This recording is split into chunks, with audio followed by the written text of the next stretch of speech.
இனிய தமிழ் சொந்தங்களே, அனைவருக்கும் வணக்கம். இந்த வானம் பருந்துகளுக்கு மட்டும் சொந்தமில்லை, சராசரி பட்டாம்பூச்சிகளுக்கும் சொந்தமானது. அதுபோல் இந்த பூமியிலே பிறந்த மனிதர்கள் அனைவருக்கும் இந்த பூமியிலே வாழ உரிமை உண்டு, தகுதி உண்டு.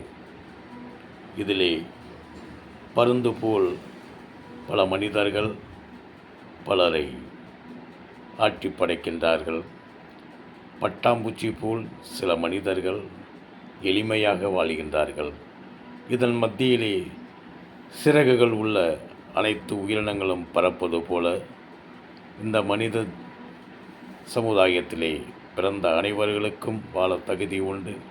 இதில் நாம் எந்த நிலையில் உள்ளோம் என்று நாம் நம் மனதிலே நிலைநிறுத்தி பார்த்து அதற்கு தக்கவாறு நமது வாழ்வை கட்டமைக்க வேண்டும். நண்பர்களே, வணக்கம்.